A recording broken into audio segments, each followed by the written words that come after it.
Hello friends, आज matriculation and science का lesson 8 वेग और चार्ज वेलोसिटी एंड स्पीड लेकर के उपस्थित हूँ। देखिए, तो सर्वप्रथम ये मान लें कि वेलोसिटी एंड स्पीड, वेलोसिटी और स्पीड है क्या चीज। तो देखिए, वेलोसिटी क्या चीज है? किसी वस्तु के निश्चित दिशा में स्थिति परिवर्तन की दर को वेग करते हैं। किसी भी वस्तु के निश्चित दिशा में स्थिति परिवर्तन की दर वेग कहलाती है। जबकि चाल क्या होती है? किसी वस्तु के स्थिति परिवर्तन की दर को चाल कहते हैं। यानी कि वेग में दिशा जो है निश्चित रहेगी, चाल में दिशा निश्चित नहीं रहेगी। ये केवल स्थिति परिवर्तन की दर को चाल कहते हैं। वेग परिमाण के साथ साथ दिशा की भी जरूरत पड़ती है, इसलिए वेग क्या है? एक सदिश राशि है, जबकि चाल एक अदिश राशि है, क्योंकि इसमें दिशा की कोई भी जरूरत नहीं है। अब वेग बराबर होता है v = s/t। v = s/t, यानी कि v वेग, s दूरी, t टाइम। ये वेग बराबर दूरी बटा समय, दूरी बटा समय। जबकि चाल बराबर भी यही होता है, चाल बराबर भी दूरी बटा समय। फार्मूला दोनों का सेम होता है, लेकिन इसमें क्या होता है? इस निश्चित दिशा में स्थिति परिवर्तन की दर वेग कहलाती है, जबकि चाल दिशा जो है निश्चित नहीं रहती है। जैसे इसमें क्या है, फॉर एग्जाम्पल देखिए, फॉर एग्जाम्पल अगर लेते हैं तो कोई बस जो है अगर 3 घंटे में, मान लीजिए हम कहेंगे कि कोई बस जयपुर से चल करके 3 घंटे में 150 किलोमीटर की दूरी तय करके दिल्ली पहुंचे, तो उसको एक निश्चित है कि वो जयपुर से जो है, जयपुर से दिल्ली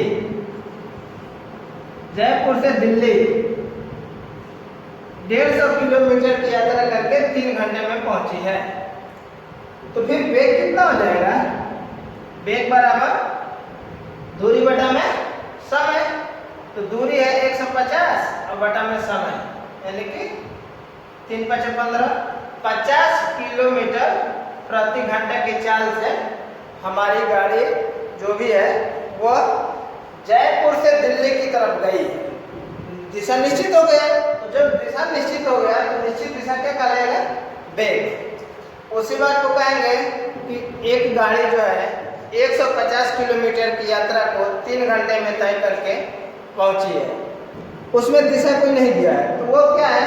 बस चाल बराबर 150 बटा में 3 × 5 = 15, ये भी 50 किलोमीटर बराबर आ गया। लेकिन ये क्या है? निश्चित दूरी नहीं है, ये किसी भी दिशा में कहीं पर भी गया है, 150 किलोमीटर की दूरी तय किया है 3 घंटे में। तो इस तरह से वेग और चाल का डिफरेंस समझ लीजिए।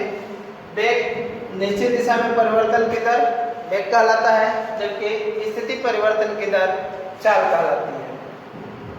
अब इसी के साथ देखिए, त्वरण एवं मंदन। त्वरण क्या है और मंदन क्या है? चाल लिखना है तो देख लीजिए, त्वरण और मंदन। त्वरण, मंदन। देखिए, किसी वस्तु के वेग में परिवर्तन की दर त्वरण कहलाते हैं। किसी वस्तु के वेग में परिवर्तन की दर, वेग परिवर्तन की दर त्वरण कहलाती है।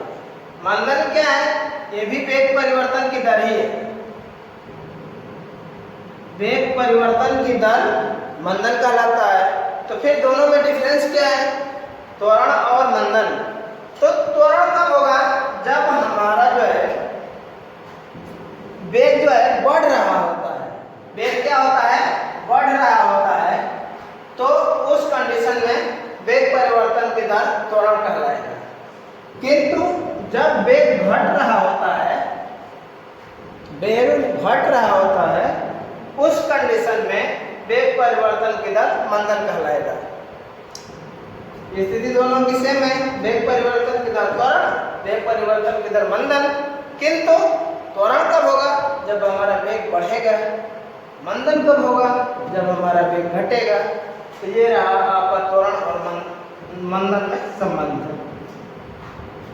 अब एक आता है मंदन का सूत्र, फार्मूला एक होता है A बराबर V minus you upon T, V minus you upon T, यानी कि V लास्ट वेग, U प्रारंभिक वेग, T समय, A मंदन है।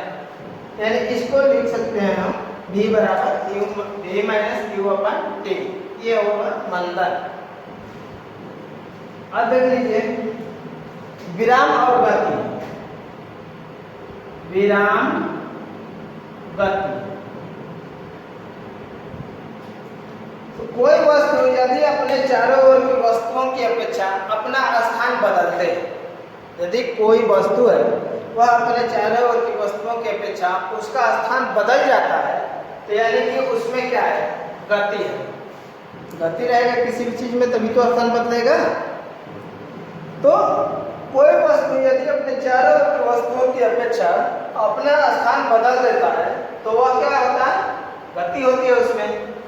विराम या अपने चारों ओर की वस्तुओं की अपेक्षा इसकी भी स्थिति नहीं बदलती है, ज्यों का त्यों रहती है, तो वह वस्तु क्या है, विराम अवस्था में है, उसमें किसी भी प्रकार का कोई मूवमेंट नहीं है। तो ये रहा आपका। अब अदिश और सदिश, बात आती है अदिश राशि और सदिश राशि। अदिश सदिश,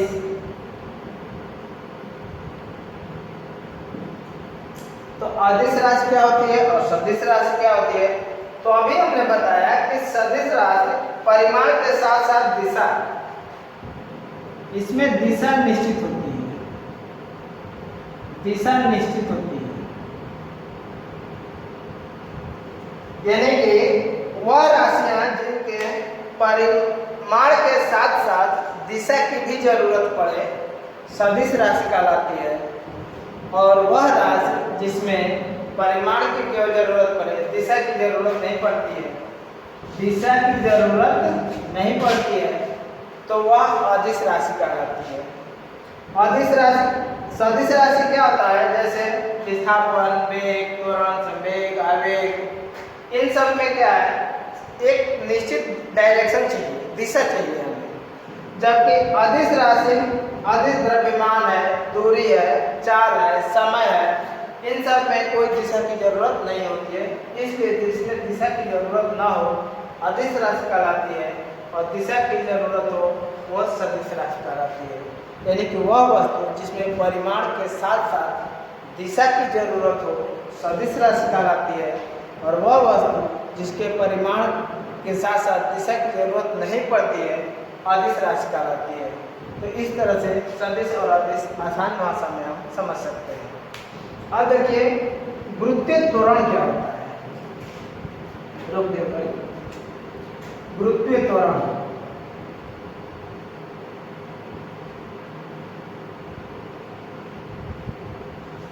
वृत्तीय त्वरण, तो प्रत्येक वस्तु, ये वृत्तीय त्वरण क्या है, हम सब लोग जानते हैं कि कोई भी वस्तु जो है जब ये ऊंचाई पे फेंकते हैं तो यह नीचे की तरफ आती है, यानी कि प्रत्येक वस्तु को पृथ्वी अपने केंद्र की ओर आकर्षित करती है।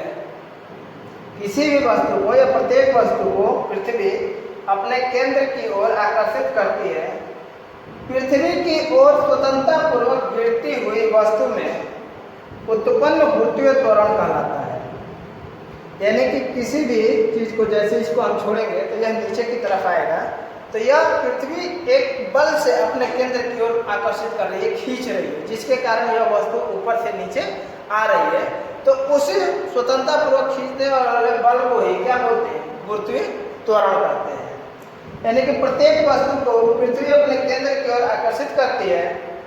पृथ्वी की ओर स्वतंत्रतापूर्वक गिरती हुई वस्तु में उत्पन्न त्वरण गुरुत्वीय त्वरण कहलाता है।